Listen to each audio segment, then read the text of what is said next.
Hi, my dandelions. How's everybody doing? It's Memorial Day weekend. Did you know there's a difference between Memorial Day and Veterans Day and Armed Forces Day? Well, it took me a lot of years. I didn't know in the beginning. My father did serve career Air Force and he has passed, and I always honored him on Memorial Day weekend, but he did not die in service. So Memorial Day is really reserved for military members who died while serving. Um, they didn't come home. So people say, Happy Memorial Day. There's nothing happy about it. It's a time for respect and honor. Sure, you'll have your backyard barbecues and all that, but don't forget that. Don't forget the reason. Okay, Armed Forces Day is the third Saturday in May.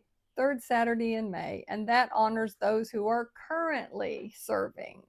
Active duty, National Guard, and Reserve members. And of course, I'm talking about in the United States.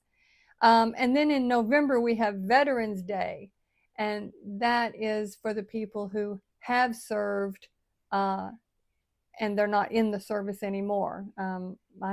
So my father served career, he's passed, but I could honor him on Veterans Day, even though he's passed. I have two children who also served. They're alive, they're not in the service anymore. They can be honored as well on Veterans Day because they did service.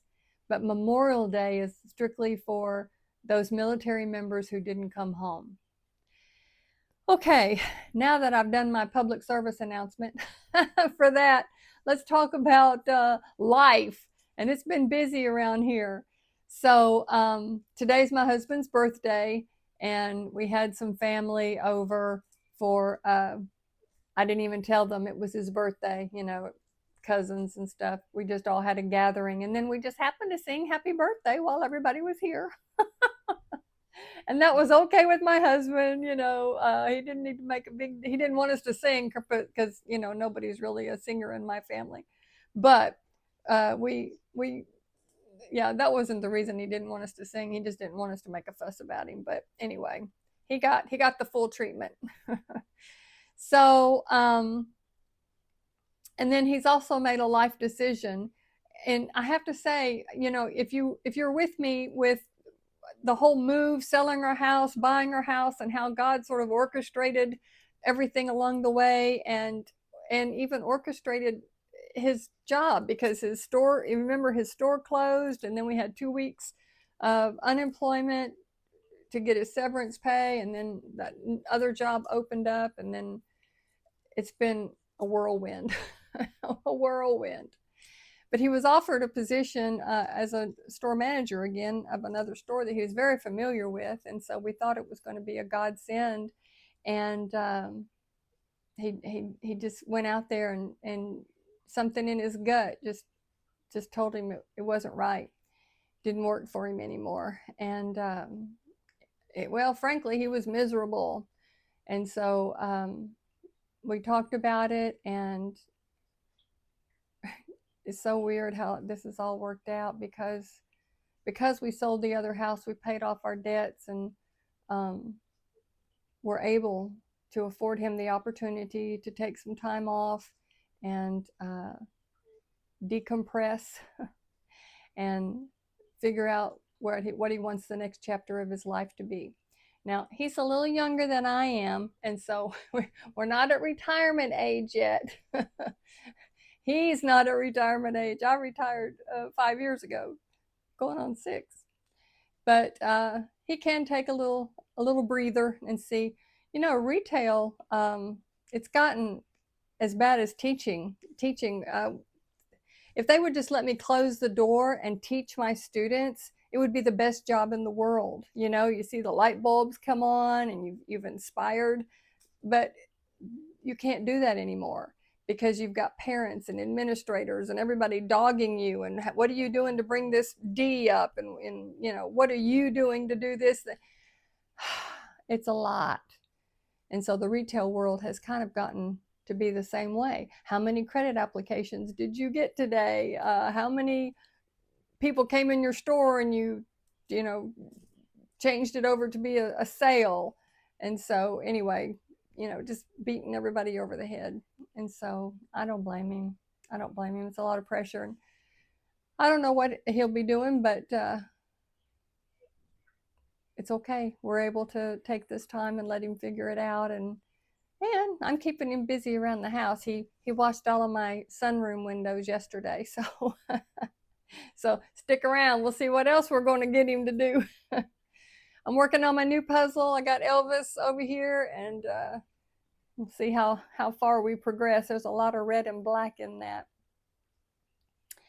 I came across this. I like to bring you things that touch me and see if it speaks to you too. This is called "What is the Purpose of Life?" And this monk answers it. And I thought we could find some nuggets of wisdom in his answer. He says, "Master, what is the purpose of life? Why are we here if everything eventually disappears? Like, what's the point?" And the monk said, "Have you ever watched a sunrise?" "Yes." "And does the sunrise stay forever?" "No." "Then why do people still stop to admire it?" The man became silent. The monk continued, "Life was never meant to last forever. The beauty comes from its impermanence." That's finding the joy in the moment. We say that again and again. Find the joy in the moment. Have you ever seen a beautiful sunrise or sunset and you tried to take a picture of it and it just does not capture the true magnificence of it? You have to be in that moment, present. And it's only there for a brief period of time, and then it's gone. It was your gift for the moment, and then it's gone. And that's the way it is with a lot of things in life, even relationships. So the monk said, "Life was never meant to last forever. Its beauty comes from its impermanence. A flower blooms and then falls. The seasons arrive and then change. People enter our lives and then leave. And because of this, every moment becomes precious." It's about not taking for granted anything, even the breath that I'm breathing right now. Could be my last. Oh, good, it wasn't. Don't take it for granted. He says, "But if everything ends, what is the point of loving, of trying, of dreaming?" And the monk picked up a candle and he lit it. He said, "This candle will not burn forever, but while it burns, it gives light." The monk said something he will never forget. The purpose of life is not to become immortal. It is to learn how to truly live before you die. We are all that candle. This little light of mine, I'm gonna let it shine. That song? To love deeply without attachment. We've been talking about that. To grow through suffering instead of becoming bitter. To help others where you can. To understand yourself. To find peace within your own mind. The man asked softly, "And what happens when life becomes painful?" The monk smiled gently. "Pain is part of waking up. Many people only begin searching for truth after suffering breaks from illusions." If we had it perfect all the time, we would be spoiled. We wouldn't know that there's something to strive for. The monk pointed toward the sky and he said, "Birds do not spend their lives asking the meaning of the wind. They simply learn how to fly through it." The man sat quietly as tears filled his eyes, and the monk spoke a final time. "The purpose of life is not to control everything. It is to experience life fully with awareness, compassion, gratitude, and presence. To love, to learn, to awaken, and to leave this world a little kinder than you found it. What a great mission to be on. So if you see yourself as a whole entity, whole, you don't need anybody else. That's why when these young couples say, "Oh, you make me so happy. You make me feel," don't rely on somebody else for how you feel, for your own happiness. It has to be within you. That's healthy. Then you appreciate the moments that you have with other people, knowing they are not going to last, knowing it could be the last moment. We just had a gathering here today.